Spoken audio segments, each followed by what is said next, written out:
दोस्तों, आज का ये वीडियो भारतीय नौसेना के पानी पर चलते फिरते अभेद किले कहे जाने वाले एयरक्राफ्ट कैरियर या विमान वाहक पोत आईएनएस विक्रमादित्य के बारे में है।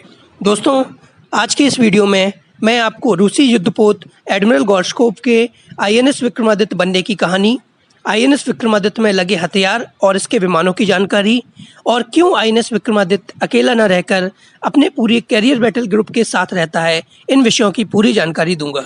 दोस्तों, अगर आप इस चैनल पर नए हैं या अब तक आपने इस चैनल को सब्सक्राइब नहीं किया है तो चैनल को सब्सक्राइब कर लें और बेल आइकन को प्रेस कर दें, जिससे आपको ऐसे और भी इंटरेस्टिंग और ट्रेंडिंग वीडियोस की जानकारी मिलती रहे। दोस्तों, भारत दुनिया के उन चुनिंदा देशों में से एक है जो पिछले 50 सालों से ज़्यादा समय से एयरक्राफ्ट कैरियर या विमान वाहक पोत का इस्तेमाल कर रहे हैं।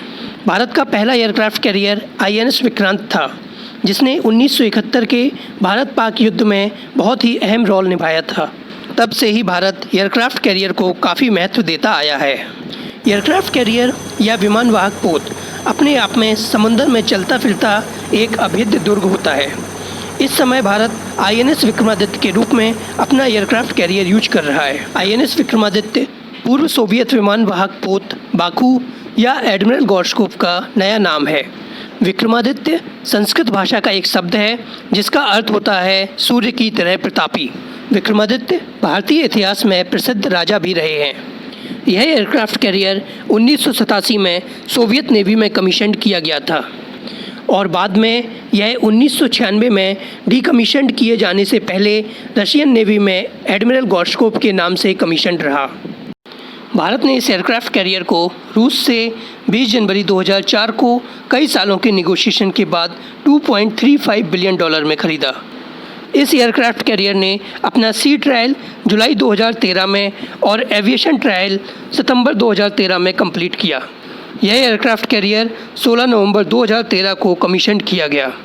14 जून 2014 को भारत के प्रधानमंत्री ने आईएनएस विक्रमादित्य को भारतीय नौसेना में प्रतिस्थापित किया और राष्ट्र को समर्पित किया। आईएनएस विक्रमादित्य यूक्रेन के माइकोलैव ब्लैक सी शिपयार्ड में 1978 से 1982 में निर्मित कीव श्रेणी के विमान वाहक पोत का एक रूपांतरण है।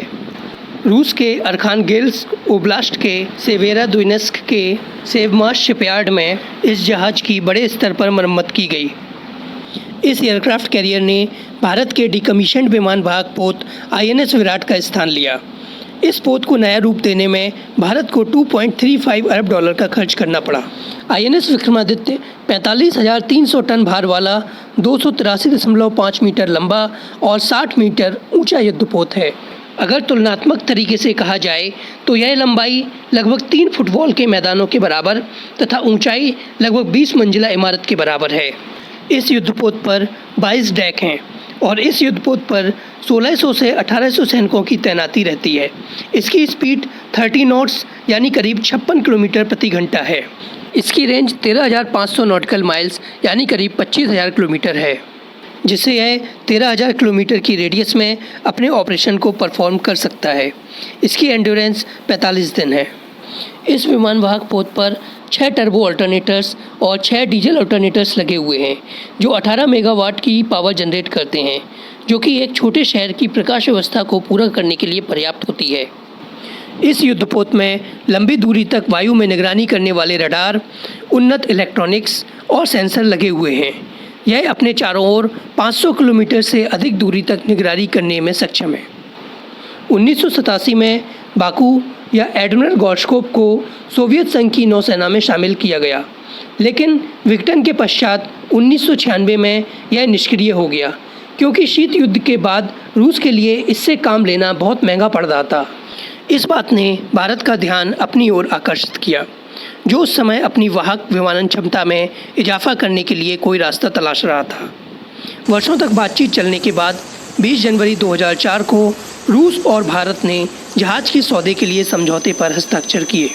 आईएनएस विक्रमादित्य के सौदे में हुई देरी के कारण आईएनएस विराट की सेवानिवृत्ति की समय सीमा 2010 से 2012 तक के लिए बढ़ा दी गई।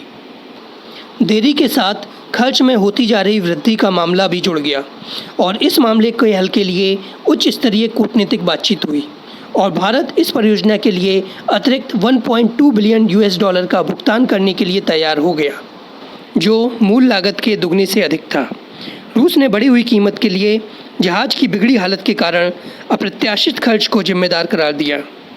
2008 में भारत में सरकारी सूत्रों ने बताया कि cabinet committee on security (CCS) ने अंततः उपलब्ध सर्वोत्तम विकल्प के रूप में एडमिरल गोर्शकोव को खरीदने के पक्ष में निर्णय लिया। INS विक्रमादित्य का आधिकारिक जीवन काल 40 वर्ष अपेक्षित है और इसमें अगले 10 सालों तक किसी बड़ी मरम्मत की ज़रूरत नहीं होगी। आधुनिकीकरण हो जाने के बाद यह एयरक्राफ्ट कैरियर 70% नया है। INS विक्रमादित्य में एयरक्राफ्ट और हेलीकॉप्टर दोनों को मिला के 34 एयरक्राफ्ट तैनात किए जा सकते हैं।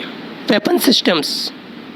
INS विक्रमादित्य का सबसे प्रमुख एयरक्राफ्ट MiG-29K है, जो कि MiG-29M का नेवल वर्जन है।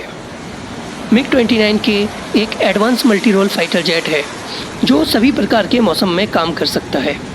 MiG-29K fleet air defence, low level strikes और एंटी शिपिंग रोल्स को बखूबी निभा सकता है। यह युद्धपोत MiG-29K, Kamov 31, Kamov 28, सी किंग, LAH, ध्रुव एवं चेतक हेलीकॉप्टर सहित 30 से अधिक विमानों को ले जाने की क्षमता रखता है। मॉडर्न कम्युनिकेशन सिस्टम से लैस INS विक्रमादित्य MiG-29K के साथ मजबूत किलेबंदी कर सकता है। इसकी प्रमुख प्रणालियों में MiG के लिए Luna landing system, sea Harrier के लिए DAPS लैंडिंग सिस्टम एवं फ्लाइट डेक लाइटनिंग सिस्टम शामिल हैं। INS विक्रमादित्य में Barak 8 long range air defence system लगा हुआ है, जो किसी भी तरह के एयरबोर्न थ्रेट जैसे aircraft, helicopters, anti ship missile और UAV आदि को नष्ट करने में सक्षम है। इसके अलावा इसमें 4 30 mm 6 barrel AK-630 CIWS guns लगी हुई हैं। दोस्तों, किसी भी एयरक्राफ्ट को बाहरी हमलों से बचाने और उसको और ज़्यादा ताकतवर बनाने के लिए उसके साथ कई सारे शिप्स और सबमरीन को रखा जाता है, जिसे कैरियर बैटल ग्रुप कहते हैं। INS विक्रमादित्य के कैरियर बैटल ग्रुप में मॉडर्न कोलकाता क्लास के डेस्ट्रॉयर्स हैं, जो कि गाइडेड मिसाइल डेस्ट्रॉयर हैं। इनमें Barak 8 missiles, BrahMos anti ship and land attack missile, anti submarine rocket और टारपीडो लॉन्चर्स लगे हुए हैं।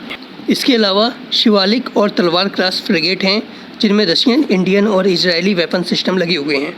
इनमें 76 mm gun, BrahMos supersonic anti ship missile, anti submarine rocket launchers, torpedo आदि लगे हुए हैं और इन पर 2 ध्रुव और सी किंग हेलीकॉप्टर्स भी तैनात रहती हैं। इसके अलावा इस ग्रुप में कमोर्टल क्लास एंटी सबमरीन वारफेयर कॉर्वेटर्स है और साथ में INS चक्र न्यूक्लियर पावर सबमरीन है, जो 600 मीटर तक की गहराई में काम कर सकती है। इस सबमरीन की स्पीड 30 नॉट्स है, जो कन्वेंशनल सबमरीन से दुगनी है और यह बहुत ही घातक हथियारों से लैस है। आज की वीडियो में बस इतना ही। आशा करता हूँ आपको ये वीडियो पसंद आई होगी। वीडियो से संबंधित कोई सवाल या सुझाव हो तो कमेंट बॉक्स में ज़रूर बताएं और ऐसी और भी ट्रेंडिंग वीडियोज़ के लिए चैनल को सब्सक्राइब करना ना भूलें। धन्यवाद।